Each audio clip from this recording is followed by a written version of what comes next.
ገዳዩ አመልካች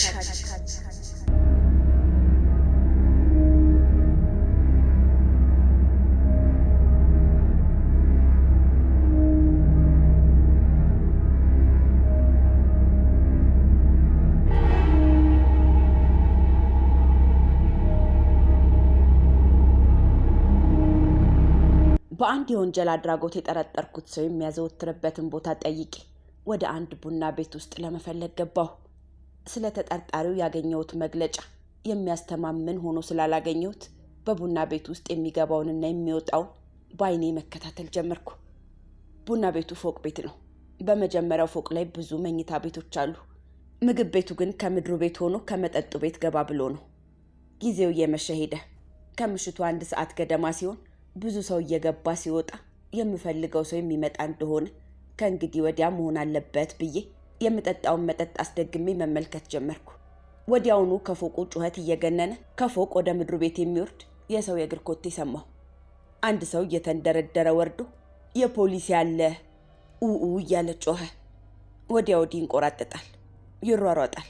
በመጠጡ ቤት ካሉት ሰዎች አንዳንዶቹ ምንድነው ምን ሆንክ ሲሉት፣ አሳላፊ ሴቶች ደግሞ የጩኸቱን ምክንያት ሳያውቁና ጠይቀው ሳይረዱ ይጮሁ ጀመር። ሰው ሂሳቡን እየከፈለ ወጣ ወጣ ማለት ሲጀምር ይጮህ የነበረው ሰው ወደ ውጭ ወጣ ብሎ ይሄውላችሁ አንድም ፖሊስ በአካባቢው የለም፣ ወይኔ ወንድሜን ደሙ ባክኖ ቀረ እያለ ሲወራጭ ሁኔታው ስላሳሰበኝ ከተቀመጥኩበት ተነስቼ ሰውየው ለምንድን ነው የምትጮኸው? ምን አየህ ብዬ ጠየቅኩት። ፖሊስ ካልሆነ ለማንም አላወራም። ጉድ የጉድም ጉድ ነው፣ ተወኝ አለኝ። እኔ ፖሊስ ነኝ፣ መታወቂያ የሚየውልህ ንገረኝ አልኩት።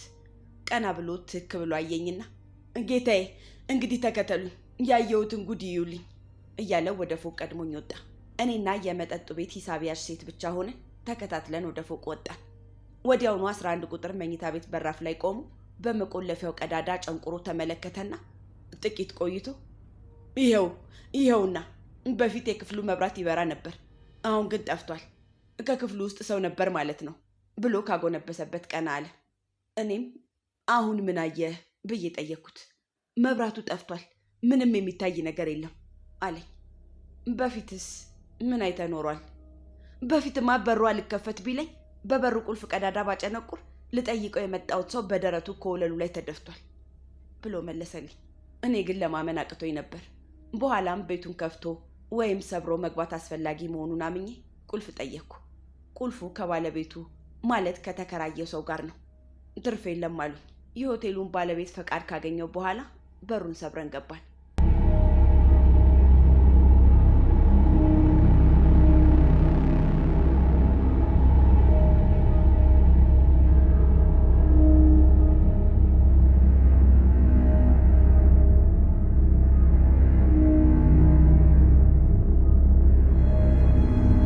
እንደገባን ማብሪያና ማጥፊያውን ፈልጌ ያገኘው፣ ግን ማስረጃ አገኝ እንደው ብዬ ለማብራት ፈራሁ። መስኮቱን ከፍቼ ብርሃን ካገኘን በኋላ ስመለከት ከቤቱ ወለል መሃል ላይ አንድ ሰው በደረቱ ተደፍቶ መውደቁን አየሁ። ህይወቱ ስለመኖሩ በዘዴ ብመለከትም ምንም የህይወት ፍንጭ ስላጣው መሞቱን አረጋግጥኩ። መብራቱ በርቶ እንደነበር ለማረጋገጥ በክፍሉ መሃል ያለውን የመብራት ብርጭቆ አምፖል በእጄ ዳሰስኩት። ግን ሲግል እንደሚፋጀው ሁሉ ቀዝቅዞ አገኘሁት። ሁለቱን ሰዎች አስወጥቼ ቤቱን ከውጪ ሰው አቆሜበት ለሐኪምና ለዱካ መርማሪዎች ስልክ ደውዬ ጠራሁ። ወደ ክፍሉ ተመልሼ ሁኔታውን መከታተል ጀመርኩ። ሟቹ ከወደቀበት ፊት ለፊትና አካባቢ ብመለከት የወደቀበት የወለል ምንጣፍ ተጎሳቁሎ አየሁ። ምንጣፉ በተጨማደደበት አቅጣጫም ተከትዬ ሄድኩ። ወደ ሽንት ቤቱ በሚያስገባው ደፍ ላይ አንድ ነገር የተጎተተ መሆኑን የሚያስረዳ ፍንጭ አየሁ። በጥንቃቄ እርምጃ ወደ ሽንት ቤት ውስጥ ገባሁ። የሽንት ቤቱ ወረቀት ከመቀመጫው ቦታ ወድቋል። ማሰሪያው የብረት ሰንሰለት የሆነ የእጅ ሰዓት ከግድግዳው ስር ወድቋል። የመስኮቱ መስታወት ከግጭት የተነሳ ወደ ማዕዘኑ ወገን መስታወቱ ከመሬት ወድቆ ተከስክሷል።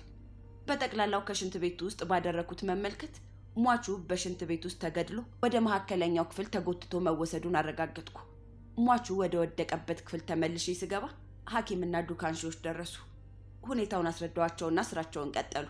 እንደገባው በከፈትኩት መስኮት ወደ ውጭ ብመለከት ከሆቴሉ ባሻገር አንድ ሰው እየሮጠ ከቆመች መኪና ውስጥ ሲገባ አየሁ። የመኪናዋን መለያ ቁጥር ለማየት ሞከርኩ። ግን ሩቅ ስለነበረ ለማንበብ አልቻልኩም። የመኪናዋም ቀለም ነጭ መሆኑንና ቮልስዋገን መሆኗን ብቻ አይቼ በማስታወሻዬ ላይ አሰፈርኩ።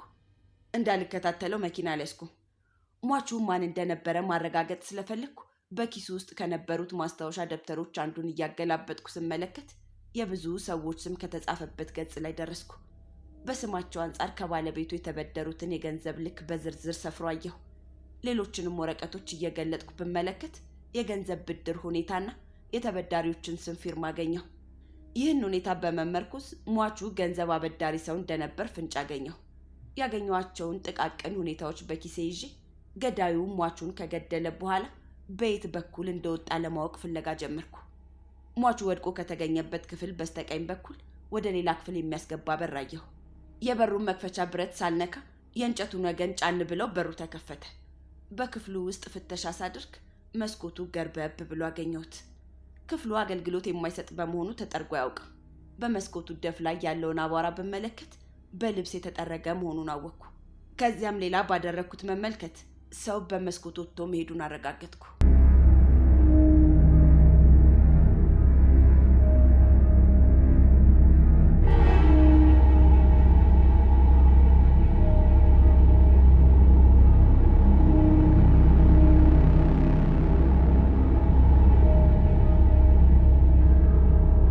ሟቹ ወደ ሬሳ ምርመራ ተወስዶ ዱካንሺዎች የተቻላቸውን ያህል ሰብስበዋል። ሆቴል ቤቱን ትቼ ከመሄዴ በፊትም አንዳንድ ሰዎችን መጠየቅ ግድ ሆነብኝ። በመጀመሪያም አመልካቹን ሰው ወደ አንድ ክፍል አስገብቼ የሚከተሉትን ጥያቄዎች ጠየቅኩት።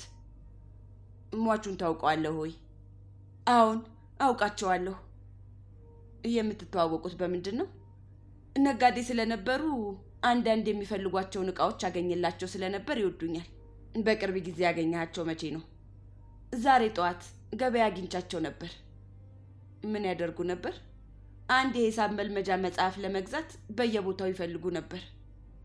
ታዲያስ አገኙት ወይስ አጡ? አላገኙም። ግን መጽሐፉ እኔ ስለነበረኝ አመጣልዎታለሁ ብያቸው ዛሬ ማታ እንዳመጣላቸው ተቃጠርን። መጽሐፉን ይዘህ እንደሆነ ብታሳየኝ ትፈቅዳለህ? አዎን ይኸውና ብሎ ከጉያው አውጥቶ ሰጠኝ። አንተ ከየት አገኘኸው? ቆይቷል ከገዛሁት፣ ግን አሁን አልቋል። በሽያጭ አይገኝም። ቅድም እንደገባህ ምን አየህ? መኝታ ቤታቸውን ለመክፈት ብሞክር አቃተኝ። በቀዳዳው ብመለከት ግን ወድቀው አየኋቸው። ሌላ ያየኸው ነገር የለም? ሌላ ምንም አላየሁም። በመስኮት ስመለከት አንድ መኪና አይቼ ነበር። አንተስ አይተሃል? አዎን አንድ መኪና ቆማ ነበር ከማዶ መንገድ ላይ። የመኪናዋ አይነትና መለያ ቁጥሯ ትዝ ይልሃል? ጉዳይ ብዬ ስላላየኋት ቁጥሯን አላስታውስም፣ ግን ቀለሟ እንደ ሰማያዊ አይነት ነገር ነበር። ቀለሟ ሰማያዊ ስለመሆኑ እርግጠኛ ነህ? አዎ በደንብ ሰማያዊ ነች አለኝ። ከሟቹ ኪስ ውስጥ ያገኘሁትን ወረቀት አወጣሁና ገንዘብ የተበደሩትን ሰዎች ስም ዝርዝር የያዘችውን ገጽ አይቼ በስማቸው የሚያውቃቸው ሰዎች እንዳሉ አነበብኩለት። ግን አንዳቸውንም አላውቃቸውም የሚል መልስ ሰጠኝ። በማደርገው መከታተል እርዳታው እንዳይለየኝ አደራልኩትና በቀጠሮ ተለያየን። መጽሐፉን መጠየቅ ጀመርኩ። የዚያን አይነት መጽሐፍ ወደሚገኝበት ቦታ ሰው ጠይቄ ሄድኩ። የመጽሐፉን መገኘት ሻጩን ብጠይቅ ነበር፣ ግን አለቀ የሚል መልስ አገኘሁ። የመጨረሻው መጽሐፍ መቼ ተሸጠ ብዬ ጠየቅኩት። ዛሬ ጠዋት ወደ 5 ሰዓት ገደማ ነው አለኝ። የገዛው ሰው እንዴት ያለ ነው? አጠር ጠየም ያለ ይመስለኛል። የለበሰው ልብስስ ምን አይነት ነበር? አይነቱ እንኳን ትዝ አይለኝም፣ ግን ሱፍ ልብስ መሆኑን አውቃለሁ። በፊቱ ላይ ልዩ ምልክት ያለው ይመስሎታል? እንጃ ብቻ አዎን። የለም ቆይ አገጩ ላይ ትልቅ ጠባሳ ያየሁበት ይመስለኛል እያለ ሲነግረኝ ጥርጣሬ ገባኝ። አመልካቹም መሰለኝ። እሱ ደግሞ መጽሐፉ እኔ ጋ ቆይቷል ብሎኛል። አገጩ ላይ ጠባሳ ያለው አመልካቹ መሆኑን አወቅኩ። ቆሜ ሳሰላስል ጊዜው መሽቷል፣ ሱቁን መዝጋታችን ነው ጌቶች ስለተባልኩ ከሱቁ ወጥቼ ወደ ቤቴ ሄጄ ተኛሁ።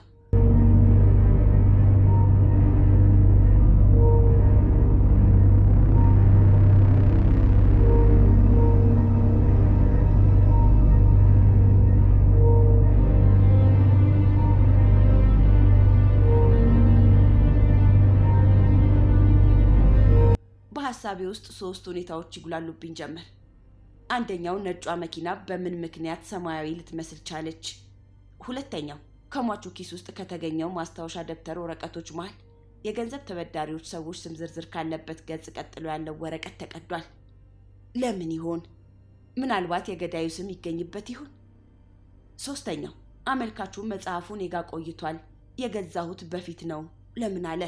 ምናልባት ወደ ሟቹ ለመጠጊያ የተደረገ ዘዴ እንደሆነስ? አራተኛ በጣራ ላይ ሰው ተራምዷል ያለው የሆቴሉ ሰራተኛ ለምን አላየሁም አለ?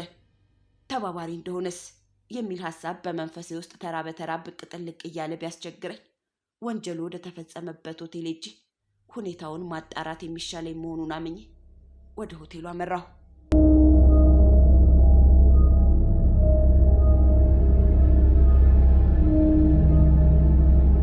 ከአመልካቹ ጋር ከጠዋቱ በ4 ሰዓት ሆቴል ቤት እንድንገናኝ ስለተቃጠርን ሰዓቱ እስኪደርስ ድረስ ወንጀሉ ወደ ተሰራበት ክፍል ሄድኩ። ወደ ሽንት ቤት ገብቼ የተሰበረውን መስታወት አንስቼ ብመለከት ለምርመራ የሚረዳኝ ነገር አገኘሁና ሁኔታውን በፖሊስ ላብራቶሪ ለማስመርመር ሄድኩ። የሟቹን ሬሳ ምርመራ ውጤትና ከሽንት ቤት የተገኘውን በማወዳደር በዳዩ ለመግደል ሲታገል የደማ መሆኑን ለማረጋገጥ ተችሏል። አሁንም ቢሆን የሟቹ ገዳይ ከሌ ነው ለማለት የሚያስችል አጥጋቢ መረጃ ባይሆንም የጥርጣሬን ስፋት በመጠኑ ሰብሰብ አደረገልኝ። በማግስቱ ወደ ቢሮ ሄጄ በዱካ ስለተገኘው ፍንጭ ጠየቅኩ። ወንጀለኛው በጥንቃቄ ያከናወነው ተግባር ስለነበር የጣት አሻራ አልተገኘም። ከሆቴሉ ሰራተኞች ከተወሰደው ቃል ከፎቁ አጠገብ ባለው ቤት ጣራ ቆርቆሮ ላይ ሰው ይራመድ ነበር ከሚል በስተቀር ስለ ሰውየው መግለጫ የተገኘ ማብራሪያ አልነበረም። ለ4 ሰዓት 5 ደቂቃ ጉዳይ ወደ ሆቴል ተመልሼ አመልካቹን አገኘሁትና ቡና ጠጥተን ስንጨርስ ወደ ቢሮ ስልክ ደውዬ ከጓደኞቼ አንዱ ነጭ ቮልስዋገን መኪና ስላለው እየነዳ መጥቶ ትላንት መኪናዋ ከቆመችበት ቦታ ቆሞ እንዲጠባበቅ አደረግኩ። ከአመልካቹ ጋር ወንጀል ወደ ተሰራበት ክፍል ገብተን እየተዘዋወርን ከተመለከትን በኋላ ወደ ሽንት ቤት ከመግባታችን በፊት ትላንት ከውጭ ቆማ የነበረችውን መኪና ቆማ የነበረችበትን ቦታ እንዲያመለክተኝ ጠየቅኩት። እሱም በእጁ እያመላከተኝ ያቺ ነጭ መኪና በቆመችበት ቦታ ነበር ብሎ መለሰልኝ። ቀለሟ ምን አይነት እንደነበር ጠየቅኩት። ቀለሟ ሰማያዊ ነበር ብሎ መለሰልኝ። በዚህ ጊዜ ትልቅ ጥርጣሬ ገባኝ። ጥያቄን አቋርጬ ለማንኛውም ቢሆን ወደ ቢሮ ተመልሰን ቃሉን እንዲሰጥ ጠይቄው ሄድን። ቃሉን ተቀበልኩትና ከጥቂት መርማሪዎች ጋር እንደገና ወንጀሉ ወደ ተሰራበት ሆቴል ተመልሰን ወንጀሉ ወደ ተሰራበት ክፍል ሽንት ቤት ከአመልካቹ ጋር አንድ ሰው ይዤ ገባሁና የሚከተለውን ጥያቄ ጠየቅኩት። ያችን መኪና ታርጋዋን እንደምን ለማወቅ እንችላለን? በምን ማወቅ ይቻላል? ብዙ የሱ አይነት መኪናዎች አሉ ሲል አመልካቹ መለሰልኝ። ቀለሟ ሰማያዊ ለመሆኑ እርግጠኛ ነህን ብዬ ጠየቅኩት። ሰማያዊ መሆኗን አይቻለሁ ሲል መለሰልኝ። የት ቦታ ሆነህ ነበር ያየሃት? ከዚህ ክፍል ውጭ ሆኜ በመስኮት ነው ያየኋት ሲል መለሰልኝ። ከሽንት ቤቱ ክፍል ወጥተን ሟቹ ወድቆ ወደ ተገኘበት ክፍል ከመስኮት ውጭ የቆመችዋን መኪና ቀለሟ ምን አይነት እንደሆነ ጠየቅኩት። እሱም ይችማ ነጭ ነች ብሎ መለሰልኝ።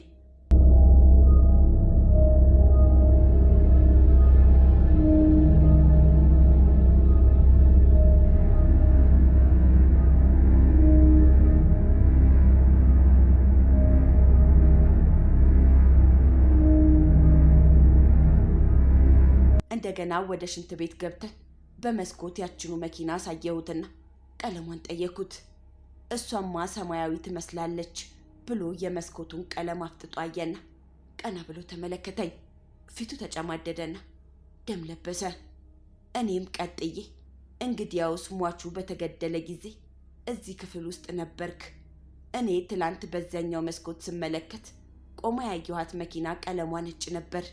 ነገር ግን በዚህ በሰማያዊ መስታወት አንተ ስታያት ሰማያዊ ሆናባሃለች። ስለዚህ ሰውየውን የገደልክ አንተ ለመሆንህ ትክዳለህን ብዬ ጮኩበት። ከመደንገጥና ከመርበትበት የተነሳ ገልመጥ ገልመጥ ብሎ ከኪሱ ውስጥ አንድ አውቶማቲክ ሴንጥ አውጥቶ በትከሻ አቅጣጫ ሊወጋኝ ሲቃጣ በዘዴ በመጠቀም ሴንጤውን አስጥዬ የፊጥኝ ያስኩት። አመልካቹ ከሟቹ እጅ ብዙ ገንዘብ ተበድሮ በውሉ መሰረት ገንዘቡን ለመክፈል 2 ቀን ቀርቶት ነበር። እርግጥም በገበያው ቦታ ከሟቹ ጋር ተገናኝተዋል። ሟቹ የሚፈልጉትን መጽሐፍ አመጣልዎታለሁ ብሎ ቀጠሮ በመኝታ ቤታቸው እንዲሆን ወስነዋል። መጽሐፉን ይዞ ቀን በ9 ሰዓት ከሆቴል ቤት ውስጥ ገብቶ ሟቹን ከሽንት ቤት ውስጥ አንቆ ከገደለ በኋላ ሬሳውን ጎትቶ በበሩ ቁልፍ አቅጣጫ አስተኝቶታል። ያም ለምርመራ የረዳኝ ያልኳችሁ በመጨረሻ ከሽንት ቤት ውስጥ የተገኘው ማስረጃ ይህንኑ አረጋግጧል።